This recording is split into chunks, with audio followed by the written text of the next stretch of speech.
Hey guys, welcome to another episode of the Brokers Open Podcast. I'm Dr. Ben Spears, the ambassador of Flow, here with the big guy as usual, Matt Vi. Matt, what's up, man? Man, living the dream. Yeah, living the dream. I am. Is it because of all that candy corn? It is because of all that candy corn. You know how much I like candy corn. Matt just ate like a Polished off like a 6 ounce, a whole field of dreams of candy corn. 6 ounce cup, heaping cup, candy corn. Had a heaping happen. Yeah, so he's on sugar high. He's ready to go. On a sugar high. And let's talk to these agents, dude. Yeah, man. Let's see what we can do to help them generate more business, build trust, in their marketplace, and maybe get a few people outside of themselves, Right. helping them with their business. I love it. Awesome. So Matt, talk to us about what we're talking about today. Then I'll let everybody know how to follow us. Yeah, we're gonna talk about the democratization of authority. Right. Okay. We're gonna talk about sharing authority. Yep. We're going to dig into it. We'll talk about a little bit about what it means and then how to do it depending on what your role is and how to kind of bring it up about how other people should be connected with you and the business that you're doing. I like it, guys. Wherever you're listening to this, hit that follow button, that subscribe button. You're going to go and check out where we live. Go to brokersopenpodcast.com. Guys, go to the bottom, sign up for our newsletter, and we'll send you some monthly tips, tricks, and hacks on how to generate more business in your real estate be more business. productive. Yep. So, Matt. Yeah, Ben. Tell me, what does democratization of authority mean? Sounds like a book written in like a long time ago with a big pen and a quill. Yeah, exactly. That's right. Probably the easiest way to define it would just be the shared recognition for expertise. Okay. Just shared recognition for expertise. That would be the democratization of authority. Perfect. So that's for who?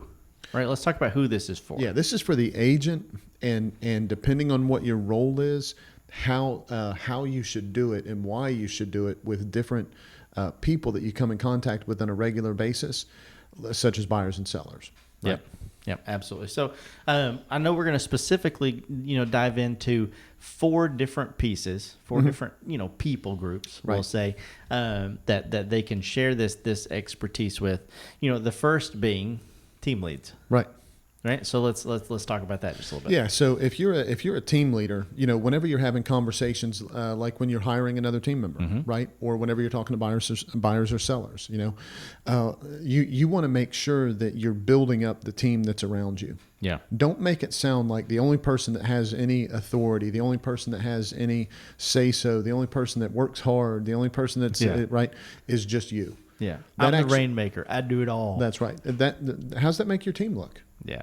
Yeah, it makes them look one way, and it also makes them feel one way Absolutely. as well. Absolutely. And so that's what you want to do is you want to kind of build them up, right? And so the easiest thing to do is just kind of write down what you're good at and then take a look at all your team members and write down 1 or 2 good things that they do, right? You can write down 50 if they're great, right? Yeah, of course. But write down a couple of good things that they do. And on a regular conversation, just plan on talking about those things about your team with your buyers, with your sellers, with the other people that you're dealing with on a regular basis, right? So if you have a lender that you do a ton of business with, right? If you got an insurance guy you do a ton of business with, don't just talk about how hard you're working and all the business that you're churning and all that kind of stuff. Build your team up. Yeah. Be intentional about it. And don't just say, oh, yeah, well, Betty Sue, she also got a couple of listings this week. What you would say instead, if you're really democratizing the authority, if you're really sharing the recognition of expertise, instead of just saying that, go, Ben, who's the lender that I deal with on a regular basis, let's just say for funsies, oh, Ben, man, my Sharon on my team is just absolutely killing it. What she's done. I'm not the greatest at reaching out to for sale by owners, but man, in the past 2 weeks, she's gotten 2 listings off of reaching out to for sale by owners, and she's just playing at a whole different level with getting those conversations to convert to more business for our team. And I love what she's doing. How is Ben the lender going to look at my team now? Not just like I'm awesome. Yeah, right? yeah, it's a group of people. That's right. And what is he going to think? He's going to think, wait a minute, maybe I need to be paying attention to Sharon as well. Yep. Right? No, maybe I need to be paying attention to so-and-so, right? Now, all of a sudden, him as the lender that I was dealing with is now more bought into the team as a whole. That's because I shared that authority. Yeah, and then whenever he goes to Sharon and he says, hey, Sharon, I heard right. that you're killing it with FSBOs. Now Sharon knows that her team lead. Mm-hmm. I was trying to think of something. Well, I'm just going to say Betty Sue. I was going to think of something like outlandish, but Right. let's say Betty Sue has been saying good things about her, and that only makes her want to do Work harder. continue being great at FSBOs because she's getting that recognition for it, and then also stay part of that team. Absolutely. Because she knows that the team lead's got her back. Everyone wins. That's exactly right. Everyone wins. So we talk about team leads. Now let's talk about team members. Right. Yeah, team members have to do the same exact thing. Sometimes if they're not getting recognition, they feel like they have to build themselves up. Yep. Right? Or the flip side happens, right? You got to be careful about this too. The team member can't sit there and say the democratization of authority doesn't just mean that I'm giving someone else authority and recognition for it. It's sharing it. Mm-hmm. Okay? So I can't be the team member and talk about how Ben is great at everything while I'm sitting there trying to win the business. Yeah, exactly. Oh, yeah, Ben is going to be incredible. Ben is going to be this, and Ben's going to that. Yeah. And I've got two other team members that are absolutely incredible, and they're fantastic, and they're whatever. All of a sudden, the person's going, well, why am I sitting here with you again? Yeah. Right? And that doesn't mean that you sit there and talk great about yourself. It means that you have that list. You know what everyone's good at. Ben, we're going to love working together with you. I'm really the one that focuses on a certain part of what goes on because that's really my area of expertise.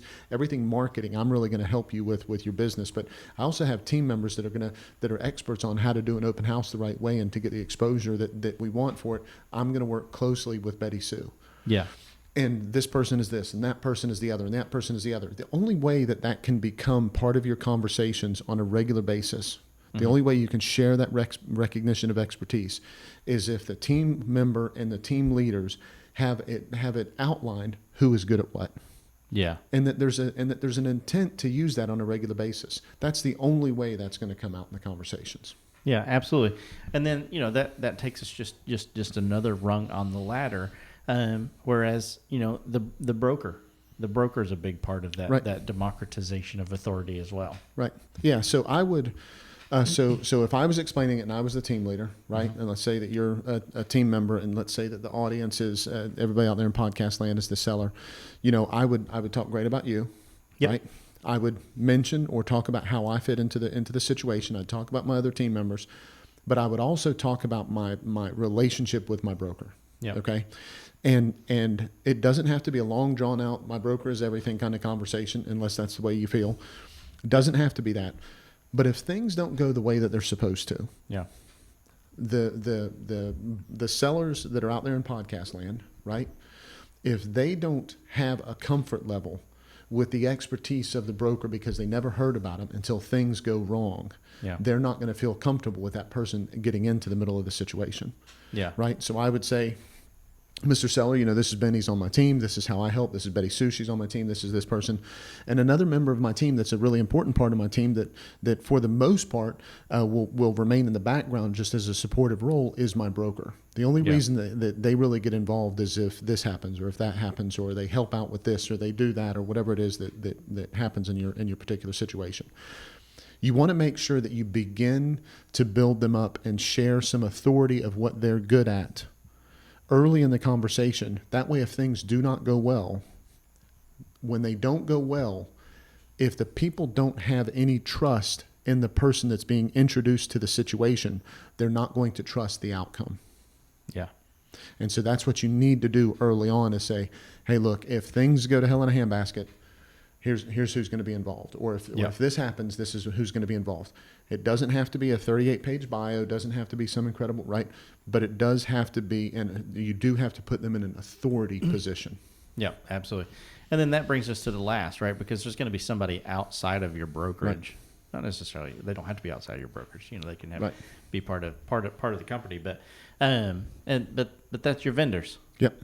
Right, and they're just as integral as building trust and letting others know that you know what you're talking about and that people right that you trust. You got people who can help as well. Yeah, absolutely. Yeah, we want to make sure that we introduce those as early as possible as well. Even if they never come into play, the buyers and sellers are going to feel more comfortable that you have all the bases covered, right? Yeah. So, and the other thing that's going to happen is if you like getting business from your vendors, if you like them handing you business, then you have to hand them some, right? That's how the law of reciprocation works, right?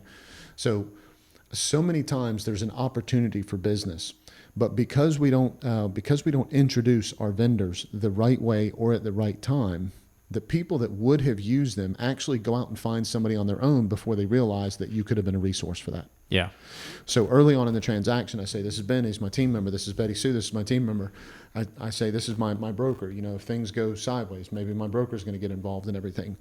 But as you've noticed, Mr. and Mrs. Seller, the big thing that really matters to me is that anything that has to do with real estate, that I keep you at the center of what's going on so that you can make easy decisions in a convenient way that are the best for you financially.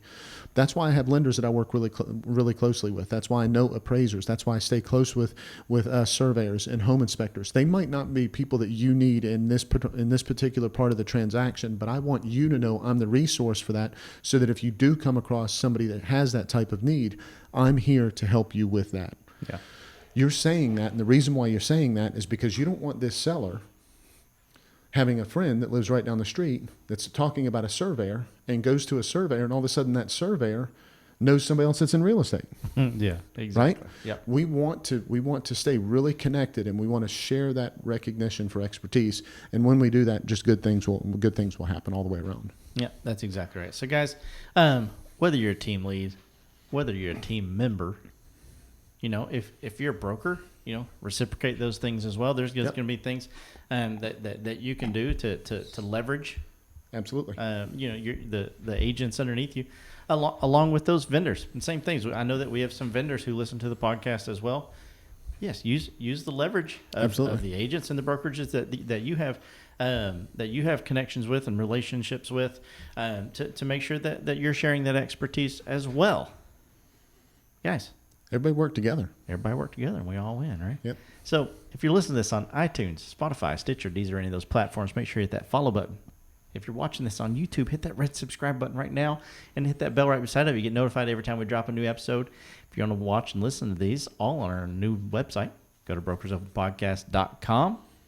And guys, Brokers Open Podcast, it's not just about open houses. It's about open minds.